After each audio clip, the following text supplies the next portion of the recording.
ที่ทกสจนได้ใส่หนี้ข้อสอถือเป็นล้านบ่ปู่ถือเป็นล้านให้ไป100,000เนาะถือเป็นล้านตัว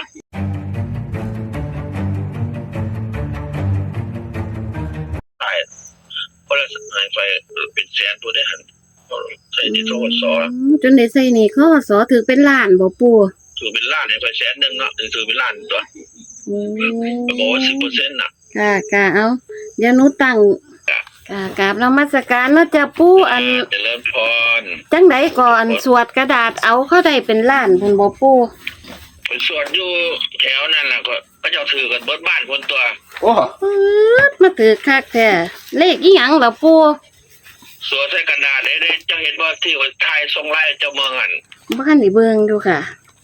มันต้องมีพิธีกรรมมีเหรียญเก่ามีหยังพุ่นแหละมีเหรียญโลหะเหรียญเห็นบ่โลหะที่มันมีพญาอินทร์พญาพรหมปู่เอาเหรียญเก่าว่าซั่นเถาะกี่งวดแล้วปู่เขาถือจักล้านก็ปู่หลายพอแล้วเงินเข้าบ้านนั่นถึกหลายมองอยู่คอยไปอยู่หลายมองมันก็ถือเบิดบ้านคือกันนั่นล่ะแต่ว่ามันสู่ต้นตะเคียนบ่ได้ที่ต้นใหญ่ๆอันได้จักนอนปรากฏอยู่นะที่ว่าเขาได้เป็นล้านนี่ต้นตะเคียนบ่ปู่โอ้ยถือกันมันจะว่าอยู่ตั้งล้านเนี่ยมันอยู่น้ำผู้ซื้อผู้กินกับปู่มันจะได้บ่หลายแหละมันได้หลายแล้วมาแทงกินมันได้เป็นแสนจะมาแทงตัวละ100 200คือเก่ามันจะบอก5 งวด 10 งวดมันจะบ่รวยแหละปู่ก็จะถือ2-3 งวดก็จะทุ่มเอาเลยเนาะเขาจนเขารวยบ่ปู่เขาถือเดียวเท่านั้นเลขนะมันบอกหลายตัวจังได๋เป๊ะเลยแหละเป๊ะเลยบ่ปู่โอ้ยบ่ต้องกลับเลยนะข่อยกลับไว้ให้แล้วน่ะเลขน่ะเดี๋ยวส่งไปให้เบิ่งงวดนั่นก็จะถ่ายไว้อยู่ก็ให้ตัวเดียวแล้วบ่ต้องกลับเลยบนคือบนล่างคือล่างมันถึก3หรือ2ล่ะปู่บัดนี้ฮะ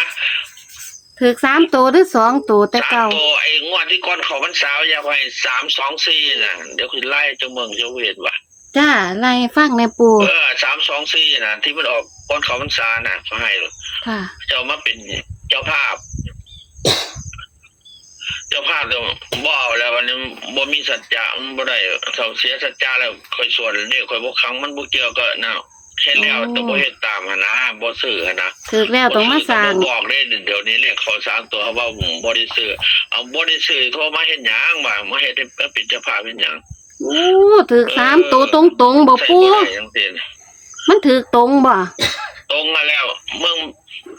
ส่งไลน์ไปให้มึงหั่นเด้จ้า3ตัวกี่งวดติดแล้วครับปู่เขา3ตัวจักงวดแล้วนี่เพิ่งมาอยู่นี่น่ะเพิ่งมาเพิ่นเสียมันที่มันลงข่าวไว้เห็นว่าบึงกันหาภาพปู่อันปู่ใหญ่มาไปอยู่บึงกาฬบ่เพิ่งมาเนี่ยเขาพรรษานี่นะโอ้คือหางวดแล้วแม่นบ่ที่ผ่านมาโอ้มันเขาอยู่เรื่อยแล้วก็เจ้าบ่ค่อยฮู้ค่อยเลาะซื้อเจ้า10 บาท20 บาทตามมันธรรมดาแหละมันไปมาเสือง่ายๆจะเล่นพวกเขาต้องติดตามเรื่อยๆแล้วเนาะเขา3ตัวเป๊ะเลยบ่ปู่ยังว่าข่อยใหญ่นี่มาแล้วมองได้มันดังกี่คานโอ้ใหญ่โอ้จนใหญ่วัดนี้ไปอยู่หุ่นน่ะก็เจ้าดังเจ้ามือว่าปู่ข่อยเจ้ามือเสียหลายจะหาบอกเลขแม้ว่าซั่นเอาจะบอกมันจะบอกถูกอยู่ได้มันบ่แม่นบ่ถูกเจ้ามือบ่ให้ปล่อยแล้วได้ไปซื้อ10 บาท20 บาทเนาะจ้ามันถือกันจะได้ถือกันเบิดบ้านมันจะถือกันจังซั่นแหละมันจะมีผู้มาขัดขวางธรรมดาเขาถวายบาดนี้เขาถือหลายปานใดล่ะปู่ถือสูงสุดหลายปานใดล่ะปู่โอ้ยบ่ได้ทายให้มึงซื่อเขาเอามันเป็นส่งไปให้มึงดอกที่เขาถวายมาเป็นทานพุ่นแหละป๊าดจักล้านล่ะปู่นี่พุ่นแหละลงมาน่ะเอามาถวาย200,000 300,000ต้องโอนอีกโอนมาคนละ10,000 20,000นี่แหละมันหลายตัวล่ะประมาณที่จะหลายล้านอยู่นั่นแหละเขาไปได้น่ะดอกเทื่อได้มาจะเอาไปถวายพระเพิ่นใส่น้ำแน่เขาหลายล้านว่าซั่นเถาะอันเจ้ามือเลยบ่อยากให้ปล่อยเบิ่นละปล่อยเลยตอนนี้ตัวอยู่เขา3ตัวเป๊ะเลยบ่ปู่ตัว3ตัวเป๊ะเลยโอ้ยอยากได้น้ำจักงวดนี่ต้องถ่ายไว้หลักฐานไอ้มึงค่ะงวดนี้ปู่เอาแล้วงวดนี้สวดโอ้ยสวยคนลุกว่าบ้าพุ่นน่ะ ฮะ มันต้องมีอย่างแปลกๆเนี่ยเถอะมองในมันคังนี่มันต้องมีอย่างมาได้ยินเสียงแปลกๆนะมีอย่างมาขัดรถขอจะเป็นคืนส่วนดึกๆเงียบๆนะ ค่ะ เช่นว่าเสียงเพิ่นเฮ็ดเสียงสินะมันเช่นว่ามาไอจำ โอ้ ใช่เสียแล้วก็แสดงว่าเพิ่นตายอยู่นี่แล้วเดี๋ยวพอเนี่ยมันเขาเผากันน่ะดังออกที่ออกข่าวน่ะ บัดนี้เขา3ตัวตรงตลอด นั่นแหละหลวงพ่อสวดมันพาญาติให้โยมมึงก็นะบ่ค่าผู้ที่บ่มีเงินทองมันหายากซุมื้อนี่แม่นบ่ซัด อันปูบัดนี้งวดนี้ปูมั่นใจหลายบ่ โอ้ยเป็นล้านเปอร์เซ็นต์ยังว่าอย่าว่า100%เด้อ ล้านเปอร์เซ็นต์มั่นใจว่ามันสิออกนั่น ว้ายข่อยเฮ็ดเลขนี่ข่อยโหเนาะบ่แม่นว่าข่อยน่ะมันต้องมีหยังแปลกๆข่อยบ่สิเชื่อเด้ ม แต่น่ะข่อยไปนอนอยู่ป่าช้าอยู่ต้นเปื่อยเก้ามื้องาไม่ฮักบึ้มบ่มโยมมันนั่งเล่นหนีบ่ตัวไปมั่นใจจังซี่แหละต้องแสดงฤทธิ์เด้ข่อยก็สิเชื่อ อืม วันนี้เพิ่นจะให้3ตัวงวดนั้นออก518เลขออก18ข้างล่างเขาบ่เชื่อ ค่ะ เลขออกข้างบนออก518ไปเลย ค่ะงวดนี้ได้ตัวใดก็ปูงวดนี้ บอกโยมน้องแต่ไอ้ซื้อแต่เขาแต่บ่เชื่อเนาะ อืม ออกมา3ตัวเป๊ะเลยเขาเจ้าตามเอาเงินมาให้เขาเจ้าแต่ งวดนี้เด้อปู เขาเจ้าจะซื้อกันหลาย งวดนี้เด้อจ้าง วดนี้หลวงพ่อสวดกระดาษโอ้ออกสวยเลยแหละ ออก3ตัวเป๊ะเลย ทุกเสื้อสิบ่ออกเลยแต่พุ่มโบแฮงห่อไว้มันออกมาเองเนี่ย อืม 30ตัวจะออกมาเองถ้าพุ่มในโบแฮงนี่เป้าจะบ่ออกแต่คือมันจบ ตัวใด ต้อง ล่ะ ใส่ ค่ะ ถูกแล้วต้องใส่ถูก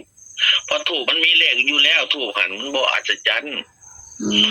ม บ่ค่อยสิได้เงินดอกเลขถูกมันสิบ่มีแนวปูมาทานให้นะถ้าสวดกระดาษนึกซะว่าเทวดาวันนั้นดึงคนมาทานให้หลาย จ้าแม่นอยู่ เลขถูกมีเลขเขาก็จริงแต่บ่มีผู้ถึกนะ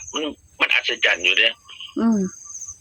ต้องสวดเลขกระดาษคนมีผู้เอามาให้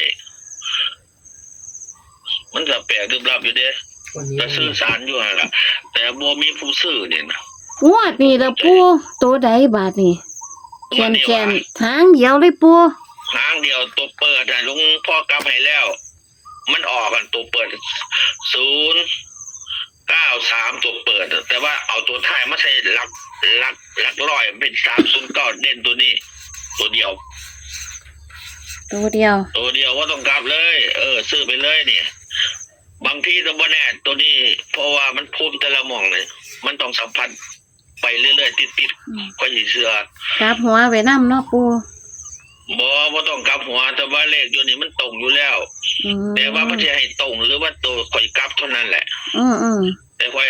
หลวงพ่อมั่นใจว่าตัวนี้แหละ ตัว309นี่แหละ เพราะว่ามันเคยออกมาถึง4แต่ว่าพุ่มตัวเปิดมัน093เด้อตัวเปิดนะหล ค่ะ วงพ่อกลับให้เอาตัวเลขท้ายมาใส่หลักหัวเป็น309เนาะเน้นตัวนี้ ครับผม ตัวเดียวคนรุ่น ซื้อมันจะตัวเดียวหันละแต่ว่าอยากให้ตรงๆเลยตัวนี้มั่นใจตัวนี้ อืมจักเปอร์เซ็นต์ปูงวดนี่ 1,000,000%พุ่นละเดี๋ยว ล้านเปอร์เซ็น เดี๋ยว ต์ ต้องโหดอกเดี๋ยวมันถือขนาดมันเดี๋ยวเราบอกไปแค่นั้นแหละ ของแท้เนาะปูเนาะ สิปากบอกมันบ่ทอตาเห็นดอกมันเปิดขึ้นก่อน โ ถ้ามันบ่ถือแล้วมันไปบอกว่ามันบ่ได้ดอก จ้ะ มันออกมาก่อนเดี๋ยวสิติดตามไปเรื่อยๆแต่ผู้เฮ็ดนี่มั่นใจให้นี่แหละ คือปูที่สร้างวัดเนาะ สร้างไปเรื่อยๆนั่นแหละมีแต่สร้างแล้วแต่ภูมิเพิ่นให้ อืม ตะกี้จะไปอยู่นครพนมแต่มันเป็นวัดห้างน่ะไปอยู่แล้วก็เจ้าให้เต้กันแหละจนก็เจ้าอยู่ได้มาเสร็จวัดให้ก็เจ้าแล้วมันวัดห้าง3 ปีน่ะ กะจนได้ย้ายวัด บ่มีพระประเสริฐสิไปอยู่เนาะไฟบ่มีน้ำบ่มี แม่นค่ะ หลวงพ่อไปบิณฑบาตก็เจ้าเดี๋ยวบ่ใส่บาตรให้ก็บ่เป็นหยังบ่ได้ปรารถนามันสั่นไปใส่แต่ใส่บ่ใส่ก็ได้ซื้อมาส่งน้ำฮอดกินเลยตัวบัดนี้ว่าค่าเลขเขาเท่านั้นแหละไผเซนั่นแหละก็เฮ็ดผลประโยชน์ ฟันตัวเดียว309เนาะปูเนาะ 309แต่ว่าเลขทูปแล้วบัดนี้สวดพร้อมกันพร้อม เอานำบ่ เอา ปู ทูบด้วยนะครับปู่ เลขทูป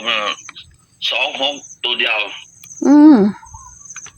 เพราะว่าสวดมือขึ้นเดียวกันแน่สวดเลขทูบพร้อม อื มัน ม มีข้างล่างกับข้างบนนี่แม่นบ่ล่ะ จ้ะ เลขทูบคือ26ใช่ไหมครับปู่ 26เลขทูบ อืมเกือบลืมเลขทูบ เกือบ นะ เริ่มเลขทูบ เลข แม่นบ่ล่ะปู่เลขทูบ 63ตัวเดียวเด้ออก63น่ะเลขทูบเด้สวดไปบางหัน อืม แต่ว่ามันแต่บ่ได้เงินมันก็แปลกอยู่เด้ เลขทู เล บ ขทูบอีก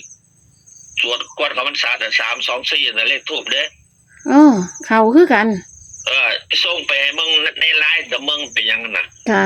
คือสิมีเลขทูบนำ มีลอตเตอรี่เป็นหลักฐานให้มึงมันมีวันที่ จ้ะ แต่เลขทูบนี่มันบ่ได้ยากแค่จุดทูบเทียนเอาตัวได้แม่นบ่ล่ะ เลขทูบได้แค่26บ่ปู่ แม่น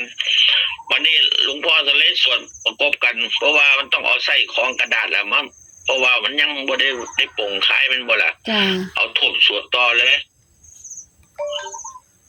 สวดคนละทีอะนะ จ้ะ มันต้องออกมาสวยเด้ผลลุงอยู่ด้วยกันเด้เนี่ยบอก2 ห้องเนี่ย